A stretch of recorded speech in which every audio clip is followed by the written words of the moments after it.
everybody, Shwazy here, and in today's video I review the newly facelifted 2024 Jeep Wrangler. But this isn't just your regular run-of-the-mill Jeep. No, this is the Wrangler Rubicon 392, which not only means this is the most off-road capable Jeep Wrangler, but it's also the most powerful off-roader you can buy for under $100,000. Hey everyone, before we dive into today's video, I want to tell you about Octane Coffee Company. It is the car-themed coffee company with a variety of different roasts paired with iconic names. You've got Big Block, Race Gas, The Goat.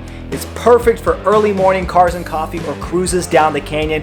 It is the coffee for all car enthusiasts. Pick up your bag at OctaneCoffeeCompany.com, link is down below, and get 10% off your first order using promo code Octane10. Now back to the video. Okay, this is the 2024 Jeep Wrangler Rubicon 392, and it is an epic vehicle, but I briefly want to talk about the history of the model. Of course, the Wrangler traces its roots back all the way to World War II. It's an iconic vehicle with an iconic brand, and this particular one is the JL Wrangler. It was released as the fourth generation back in 2018, and here in 2024, they've made some small but needed adjustments to better compete with some of the new competition that's come out over the last few years. So starting off with the front end, you'll notice if you are a Jeep owner, a pretty big difference with the front grille. Now personally, I don't notice a huge difference, but I'm sure Jeep owners are rolling their eyes right now because it is a somewhat controversial change to the front end. So the grille has been modified because as of 2024, this is the first year where from the factory you can get a winch directly on your Wrangler Rubicon without having to go into the aftermarket. And we'll talk about that in just a second. But because of that, you know, as you can see, this winch kind of protrudes into what would be the grille area of the 2023 model year. So they decided to make the grille a little bit shorter, a little bit wider to still allow for great airflow to go inside of that large radiator to cool down the engine. Now, the other little change here is they've added this little black plastic piece underneath the headlight, and then it makes it look a little bit more kind of uniform on the front end. Now these still come with LED headlights, of course, and you've got the LED running lights over here on the side. Now moving further down, let's talk about this winch. Jeep partnered with Warren to create this 8,000-pound winch that directly fits onto the Jeep Wrangler's front steel bumper. Yes, this is still a steel bumper, which is really nice for off-roading. But the benefit of getting this winch directly from Jeep is they've undergone all the safety testing that any manufacturer has to do with any changes that they do to the front, rear end. So essentially, this vehicle has passed all the safety regulation necessary to meet its crash test ratings, whereas the aftermarket winch that you install on your front bumper may not meet those safety requirements. You can pay about $2,000 to get this winch installed from the factory. Now, I do like the fog lights located down here, and this piece over here, like I said, it is steel, but it is removable as well. So that way you have a better approach angle when you're taking this vehicle off-road.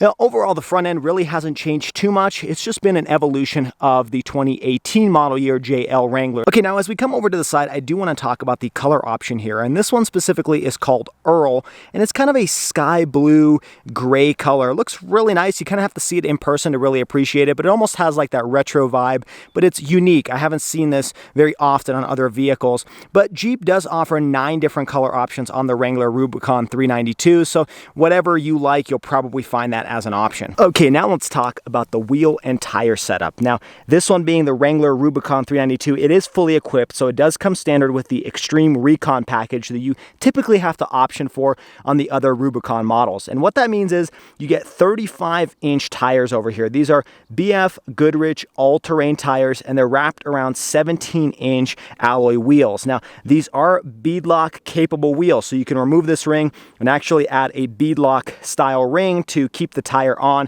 when you're taking this on heavy off-roading. Now, in case you're wondering about size here, these are 315 millimeter wide by 70 R17 tires, and they really are beefy and very off-road capable. Now, the other benefit of having the Extreme Recon package as standard is not only do you get a 2-inch lift directly from the factory, but you also get these Fox shocks as standard, and these should provide for some better off-road capability. capability. Now, in terms of ground clearance here, with this extra 2-inch lift with the Extreme Recon, and this one being the Rubicon package, you've got about 12.9 inches of ground clearance, which is really massive. I mean, without having any type of aftermarket lift, 12.9 inches of ground clearance is impressive. You've also got upwards of 47.4 degrees of approach angle and 40.4 degrees of departure angle. And you can easily tell that because there's really not that much overhang on the front or the back to prevent these tires from climbing over whatever obstacle you're off-roading in. Now, as we make our way over to the side, I do want to mention one other change here for 2024, and that is that they removed the antenna from the side of the vehicle. So as you can see here, they now have it replaced with a trail rated badge. What they did was they actually integrated it into the windshield over here. So that should make replacing the windshield a little bit more expensive, but it makes it so that you're not kind of constantly having to hit this thing or replace it in the aftermarket.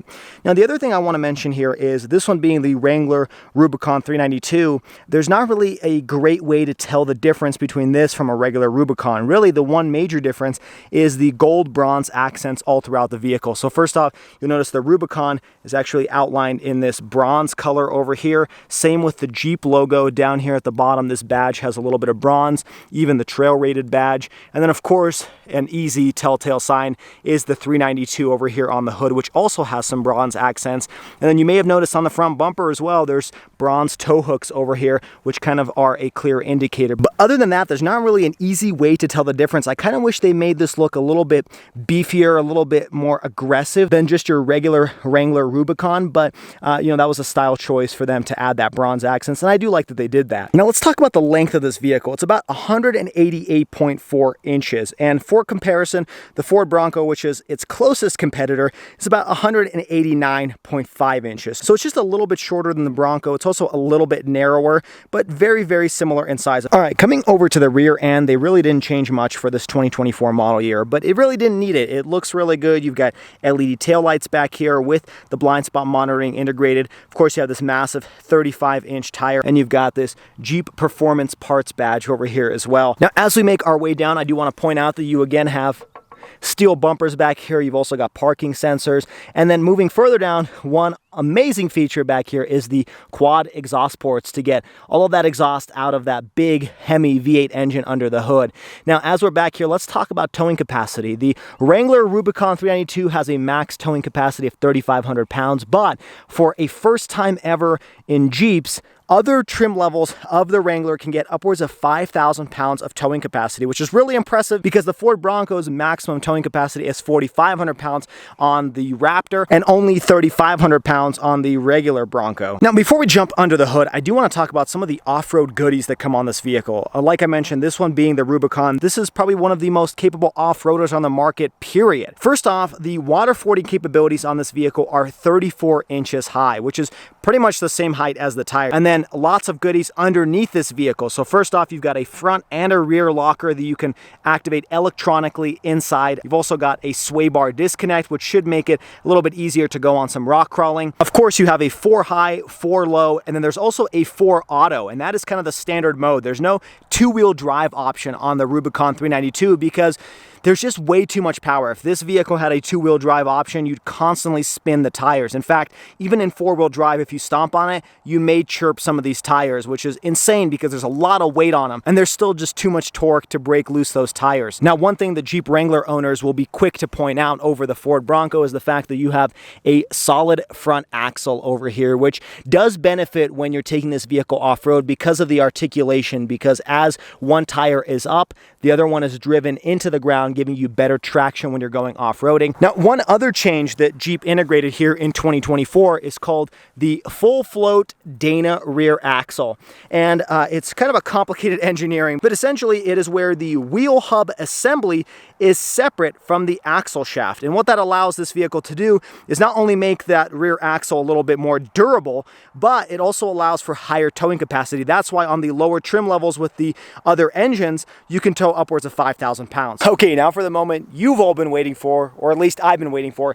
That is popping this hood open and taking a look at what's going on underneath. All right, getting underneath the Wrangler Rubicon 392 and its glorious engine. Now, first off, this does not have any hood struts. You have to use this hood prop to open it up, which is kind of surprising given the price point of this vehicle, but you know, it is an off-road vehicle, so you can't expect much more. But this engine is, of course, 392, and what that stands for is a 6.4 liter Hemi V8 engine. And this is actually the exact same engine that they use in the Dodge Challengers, Chargers, other Jeep Grand Cherokees, and I love this engine personally. I owned it in my previous Dodge Challenger Scat Pack, and this is one of, if not the favorite engine of mine in any Dodge vehicle. I love the way it sounded. I personally think it sounds even better than the Hellcat engine from the exhaust standpoint. You definitely don't have that supercharger whine, but this is almost as good, and I'm so glad they were able to fit it into this vehicle. Now, it wasn't an easy task because they had to revise the suspension, they had to add stronger brakes in the back, they had to redo this whole section to be able to fit this massive 6.4 liter V8, and we'll get behind the wheel and talk about how it feels, but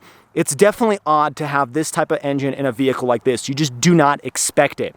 Now, talking about horsepower and torque figures here, you got about 470 horsepower, 470 pound-feet of torque, although I did see Jeep mention that as of 2024, this may be producing 475 horsepower, so 5 extra horsepower that may have to do with greater airflow over here in the grill area. And all of that power is sent through an 8-speed automatic transmission. And like I mentioned, you have 4 auto as standard. Now, because two-wheel drive is not available, fuel economy definitely suffers. You're looking at about 13 in the city, 17 on the highway for a combined 14, which is really terrible. But I did take this on about 130, 150 mile trip on the freeway, and the instrument gauge cluster was telling me I was averaging about 15 mpg, so I didn't even hit that 17. And not only does that have to do with the fact that you have 4 auto on all the time, but you've also got quite a bit of weight. I mean, this thing weighs just about 5,200 pounds or so. It's also a brick in the wind. There's not much aerodynamics, so you know, it could be worse, but it's definitely not the best fuel economy. However, if you own this car, you may not worry about gas prices at all because you're gonna have a smile on your face the entire time. 0 to 60 of this thing is 4.5 seconds. I think Car and Driver even got it to 4 seconds flat. And the top speed is governed at about 112 miles per hour. Now, before I close the hood up, I do wanna talk about Jeep's Hydro Guide system. And that is this large hood scoop that cycles air right into this air intake system, into this massive V8 engine. And it's an actual functional hood scoop on a Jeep Wrangler. That's a pretty cool feature. Okay, now let's talk about the interior material quality and some of the features. Now, first off, I'm going to talk about one of my favorite features, which isn't even a feature to begin with, and that is the sound that this door makes when you open and close it. Take a listen. It just sounds so solid, so well put together, and even better than that is the lock and unlock button. Take a listen to the sound. I mean, it just sounds so utilitarian. It's like a bank vault is closing and opening. I really like that nice touch here, and this is a hallmark of pretty much every Wrangler out there. Now, starting off with the door panel, I'm really surprised that there's soft touch materials all across the top. It's an injection molded plastic, and it's very nice to rest your elbow on when you're going on longer road trips. Below that is your aluminum door handle, and in front of it are your switches to control your automatic side view mirrors. Now, below that section is the glorious lock and unlock button. They are automatic locks. And behind that is this nice soft touch leather material where you can rest your arm when you're driving down the road. Nice leather wrapped material here with some red stitching. That's something you'll notice is kind of a hallmark for the 392 is the color red. I mean, you'll see it all throughout. Not to even mention these red seats, which we'll talk about in just a second. And below the armrest, you'll have this netted area where you can store some valuables so they don't shake when you're going down the road. Now, moving towards these seats, these are the Napa red leather interior with the black accents. This is the only option you can get with the 392, so you better like the color red, and it's also bespoke to the 392, so you can't get this interior color option on any other Wrangler. And I think it looks really good. Everybody who's sat in this car or even looked at it really likes the look of these red leather seats, and I like the fact that they've got Rubicon 392 stitched across the top. They got some nice contouring. They feel a little bit on the firmer side, but that's just because this is a brand new vehicle. They kind of have to break in a little bit. But I hear a lot of people people complaining about the comfort of the Jeep Wrangler seats, and personally, I haven't had any issues with it. I drove this vehicle on a somewhat longer road trip, about 150, 200 miles, and I had no issues with the seats whatsoever. They got plenty of thigh support, plenty of lumbar support, feel very comfortable. But keep in mind, I am 5'9", so maybe somebody a little bit taller than me may have a little bit more issues with the thigh support. These seats are also heated, but no ventilation as an option. Now, for the first time ever, you'll notice that the Jeep Wrangler offers a 12-way power seat for the passenger and driver side. This has never before been offered. And Jeep says that you can actually take this through the 34 inches of water fording with the doors off, and these electric seats will still work. So they've tested it to make it a little bit more waterproof. You also have lumbar support for the first time ever in a Jeep Wrangler. And these are all, little touches that they've added in 2024 to make it a little bit more competitive. Now, let's talk about the dashboard. First off, I really like the material quality here. This is all nice leather wrapped surfaces or injection molded plastic that has kind of a faux leather type feel to it with some red stitching across the passenger side. And that same type of material quality is used on the left-hand side of the steering wheel, where you have your round air vent with some nice red accents. Again, a little bit more red that you'll notice throughout the interior. I also like this front dash area has this leather grab handle that feels very sturdy. Now, that feels sturdy, but some other parts of the vehicle feel like they shake just a little bit when you start pulling on it. And, it's not that bad. When you're driving down the road, none of the interior rattles whatsoever. And when you're off-roading it, it doesn't rattle. So it just looks like it does when you're starting to shake it with your hands, but it's not something that will impact your comfort when you're driving this car down the road. On the left-hand side of the steering wheel, you have your controls for your automatic headlamps. And then below that, you have a speaker with a nice little Easter egg that has a Jeep Wrangler and a Jeep Gladiator kind of embossed into the dashboard plastic. Let's talk about the steering wheel real quick. It feels really nice. Got some nice 10 and 2 notches. It's got some perforated leather, a little bit more of that red stitching that you'll notice throughout the car. And in the center, you have this nice Jeep logo with a little bit of a rubberized texture. On the right-hand side of the steering wheel are your controls for your adaptive cruise control or just your conventional cruise control. You can also set the distance with the vehicle in front of you. On the left-hand side of the steering wheel are your phone controls, your voice activation, and the buttons to control your instrument gauge cluster display, which we'll talk about in just a second. I do like the fact that this vehicle comes with aluminum paddle shifters. Definitely overkill for a Wrangler, but it's sometimes nice to kind of bang through the gears when you're accelerating in this 392. Now, one thing that Stellantis, FCA, Jeep, whatever you want to call it, has been integrating for the last little bit are buttons behind the steering wheel to control your audio controls, your seek and track functions. And I use those on my Dodge Challenger a lot as well. So I like that they've integrated that here and kept the front end of the steering wheel a little bit more simple. And then I want to talk about this instrument gauge cluster display. Jeep does not offer an all digital gauge cluster, unfortunately, but at the same time, this one does look pretty good. It looks kind of rugged and at the same time pretty futuristic. I like the fact that on the left-hand side with your tachometer, it'll show you whether you're in 4 high, 4 low, 4 auto, and it's an electronic screen. And then in the center, you have a 7-inch gauge cluster display that you can cycle through your MPG. You have an off-road screen where you can see what angle you're at, what pitch you're at, whether your lockers are activated. It'll also show you your messages, your audio, some of your adaptive cruise control, of course, a digital speedometer, and your tire pressure as well. I do like that as you turn the vehicle on, it will give you this cool little graphic where it's an old World War II era Jeep that transforms into a JL Wrangler. So those little nice Easter eggs and touches are cool to see on the interior. Now, moving towards the center, this is one of the biggest changes here for 2024, and that is a 12.3-inch infotainment screen as standard. And this is on every single trim level, including the base sport trim. So you can get roll-up windows, you can get a 12.3-inch infotainment screen. It's a very good system overall. This has the Uconnect 5 system, and it's very snappy, very quick to use, and very easy to understand as well. You've got your home button where it kind of shows you your most frequently used applications. You can quickly cycle through media. You can turn on your climate control in your heated seats and your heated steering wheel. This one does come with a heated steering wheel on the Rubicon 392. There's also a pretty intuitive navigation system, but the nice thing is all of them come with wireless Apple CarPlay and wireless Android Auto, so you don't even have to worry about this navigation system. You've got some quick access buttons to open up your camera settings, and then you can obviously go through a bunch of different settings where you can adjust the beeps, the sounds, how long it'll stay unlocked, all of the typical stuff that you'd find in a vehicle. And then you can swipe down from the top of the screen to open up the shortcuts button where you can quickly open up your Wi-Fi hotspot, your camera. You can even activate the Alexa device because this is Alexa compatible. And then at the top of the screen, there are some buttons on the left and right hand side where you can open up to quickly access your climate climate control without having to dive into the climate menu. So a pretty robust and intuitive system, and I like how they've integrated it.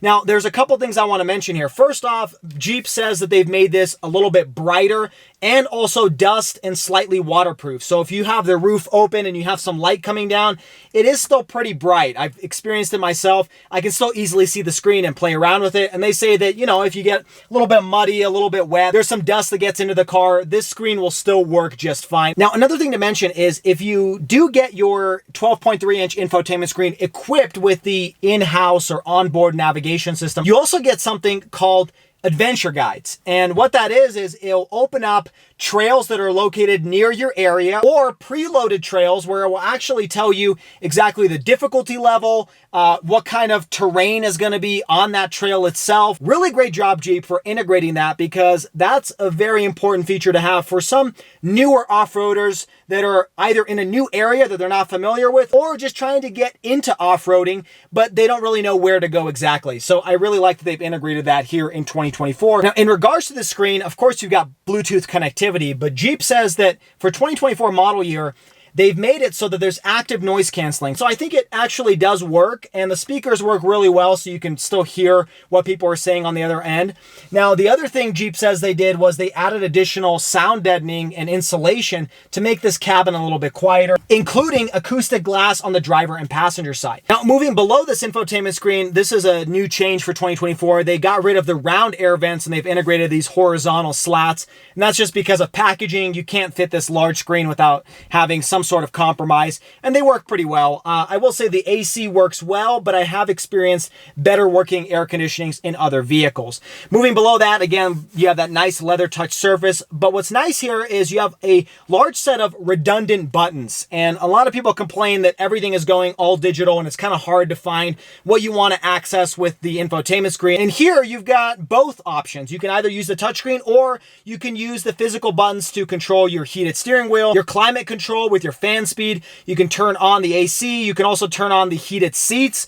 You can also regulate where the air is going. All of that is controlled with the physical set of buttons below the infotainment screen. You've also got some cool features here. So first off, there is this active exhaust button, and personally, I would always have it on. And what that button does is it opens up the baffles inside of your exhaust. And so the exhaust sounds a lot louder when you're turning it on and when you're accelerating down the road. And it's noticeably different. You've also got a button to turn on your off-road cruise control. You've got a physical volume button, physical tune button. And then moving below that, you've got your set of window switches. Now, as with every single Jeep Wrangler, you've got automatic window switches located in the center instead of on the doors. It just makes it so that, you know, when the doors are off, you can still control the windows in the back. And it's also less electronics that are in the door. And it looks cool as well. You've also got a 12-volt power outlet. And then you've got a set of 2 USB ports and an auxiliary port. And below that, you've got a bunch of switches for all your auxiliary controls. So this vehicle has been pre-wired in different sections where you can add, you know, a light bar. These auxiliary switches can be activated to turn on those things,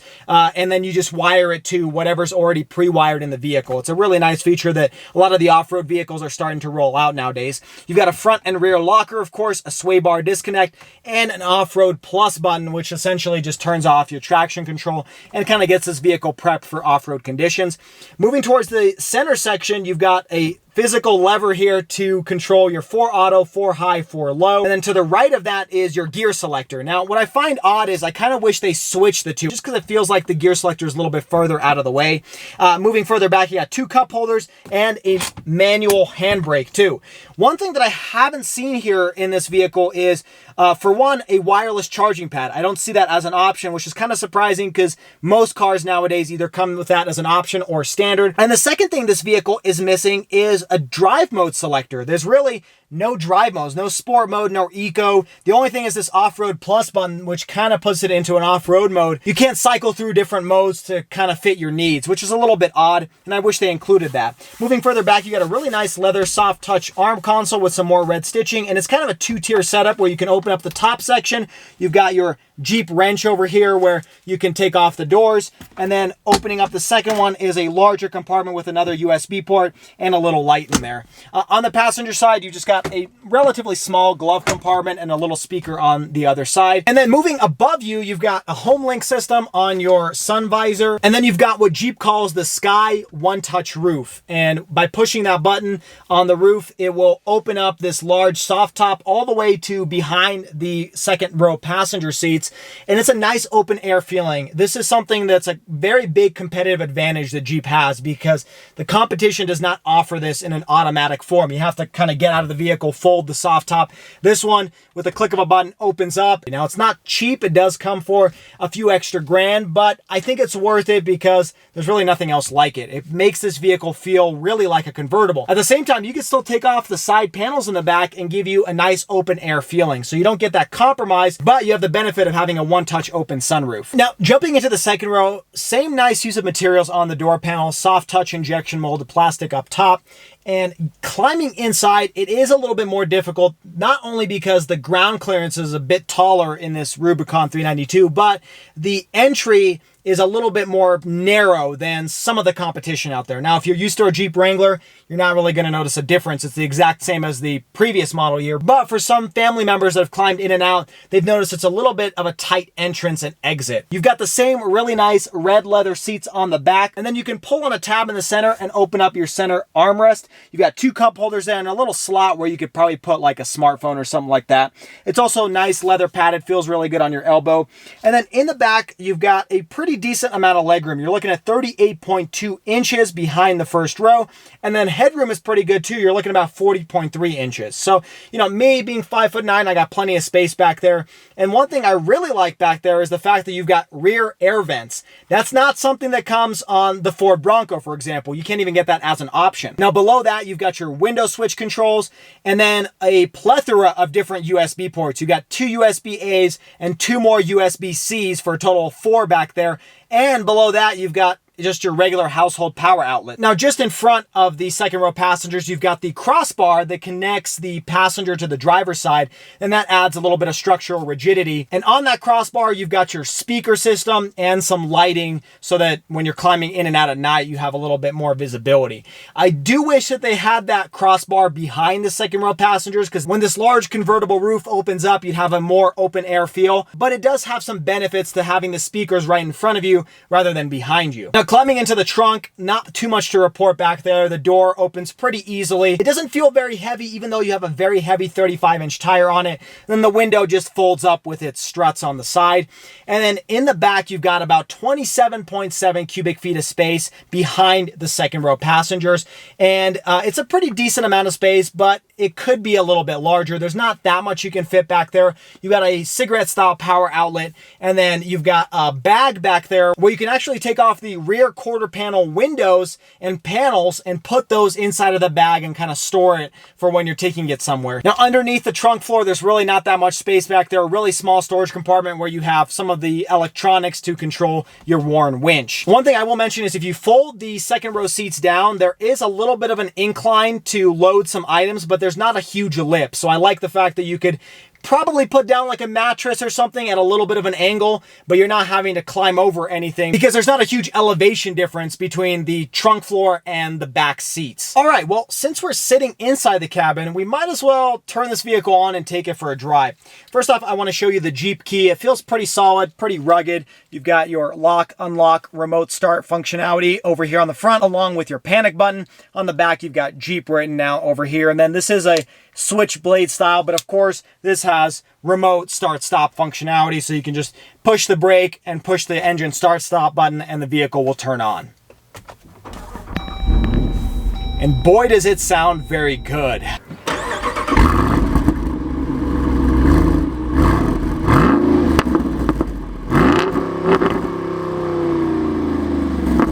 All right, setting off in the Jeep Wrangler 392. I've got the performance exhaust on. We got a kind of an open stretch here. I'm gonna put it down and see what it sounds like.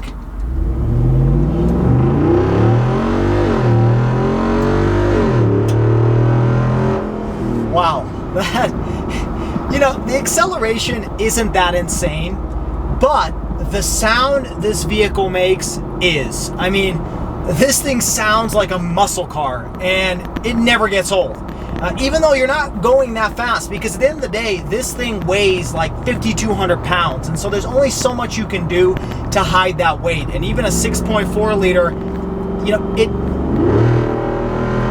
it still doesn't provide enough power. What I will say though, 0 to 60 is not too bad, but when you're going from like 40 to 60, this thing actually hauls pretty well. It's better than some of the competition out there. And no matter what, I mean, even just downshifting,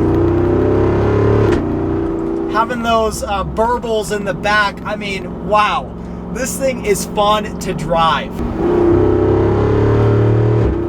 I mean, that just sounds so good. And it's really shocking to hear this engine from this vehicle. You just don't expect it. Now, can I say confidently that this is so much power it's gonna make your head hit the headrest?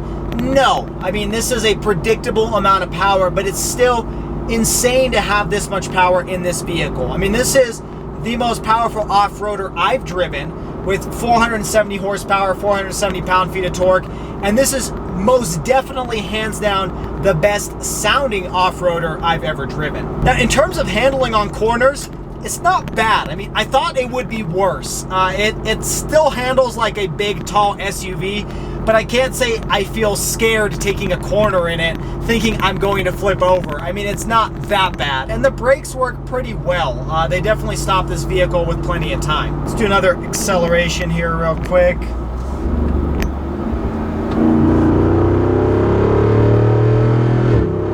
I mean, this thing just puts a smile on your face, and there's no way to hide it. I love it. I just love the sound, the V8 engine, the power delivery. It's magnificent. Oh, it sounds so good. And then I have noticed there are some times where I will break the wheels loose. I'll hear a chirping sound from the tires, because even though this is 4 auto all the time, there's still so much power going to those wheels that it'll still break them loose, which is just astonishing. All right, let's talk about how you're actually going to use this vehicle, you know, day-to-day driving. How comfortable is it? Now, first off, let's talk about the interior cabin noise. Well, this one does have that soft top roof, but it's not too bad. I mean, I'm sure you can hear it's definitely a little bit louder than just your conventional crossover, but it's not terrible. It's definitely a huge improvement from like the mid-2000s Jeeps. Now, I will say, when you're driving in city traffic, it's pretty quiet. It's really noticeable when you start taking it on the highway, you know, going 60 plus miles an hour. That's when you start hearing some of that wind noise. That's where it gets a little bit louder inside, but it's not terrible. It's not something you can't get used to. And then in terms of ride quality, this is what you would expect from a body-on-frame off-road vehicle. I mean, I can't say it's comfortable when you're going over bumps, but you know, it's not bad. It's very similar to my Ford Bronco, which, you know, kind of bounces a little bit when you're going down the road over speed bumps or dips, especially here in Utah where our roads are terrible. You're gonna notice that inside the cabin. You know, this is meant for off-road driving, and so you know, the shocks are tuned for that rather than going high speed and hitting a big pothole or something like that. Oh, I love it. I mean, you can get in a lot of trouble in this vehicle. It's just so much power, so much noise, and so much fun. Did Jeep need to do this? Absolutely not, but I'm so happy that they did. Now, also, if you do take this vehicle off-roading, you do have a front-facing camera. So not only do you have one in the rear, but you have one in the front as well, and you can even turn it on. Here I am going 43 miles an hour, and I can still turn on the front camera. So that's a cool feature. Front cameras are pretty much necessary when you're going rock crawling, because sometimes you can't see what's going on in front of that hood, and it makes it so much easier. So it's nice that you do have that as an option here on the 392. And another hallmark of the Jeep is, of course, the solid front axle. And there's benefits to that off-roading, but there's disadvantages to that when you're just driving down the road. And something I've noticed when I took this vehicle on, you know, an hour-and-a-half road trip is, because of the solid front axle, this thing will tend to kind of wander down the road. So you'll notice that sometimes, even though you're holding the steering wheel straight, it'll go a little bit left, a little bit right, giving you almost like a vagueness in the steering. In fact, you know, I can shake the steering a little bit, and you're not even going to notice that this vehicle is moving around. Now, next up, I want to talk about some of the safety tech here, or lack thereof. Safety features here are definitely an afterthought. And, you know, that's not to say that's not safe.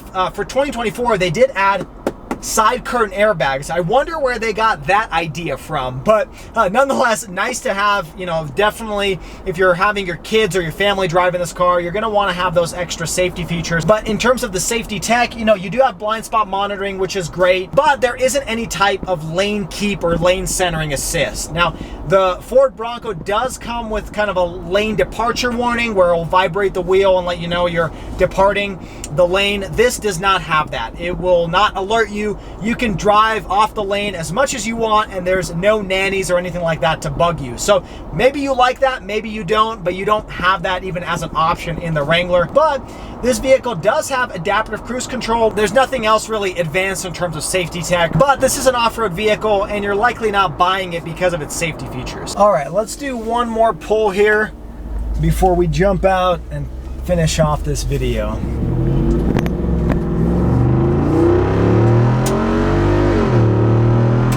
Oh, it just sounds so good. All right, to finish off this video, let's talk about the pricing and the reliability. And for pricing, well, you may want to take a seat because it's a tough pill to swallow. The starting price of the Jeep Wrangler Rubicon 392 is $88,190 before destination. But this one, with the additional goodies, the all-weather floor mats, that power soft top roof, this one tops out at $95,945, which is really, really crazy for an off-road vehicle where the doors come off and you still have straps holding that door in place. I mean, it's really crazy to conceptualize that price for a Jeep Wrangler, but you know what? In terms of competition, this is actually priced pretty accurately. And unfortunately, that's kind of the world we live in today. But, you know, if you do have $95K, well, you can pick one of these up easily. What's kind of crazy, though, is a few years ago, these were starting in the mid-70s, low 80s. And just within a couple years, the prices really skyrocketed and ballooned because there's just so much popularity, so much demand for this vehicle. And I will say that they have added additional features year over year. So here for 2024, they have added additional standard features that you get on the Wrangler 392, like the Extreme Recon package that, you know, wasn't necessarily available in prior years. So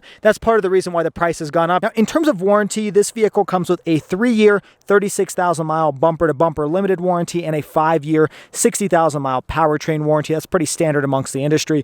And in terms of reliability, this thing scored by US News and JD Power Associates an 86 out of 100, which in their scale is considered great.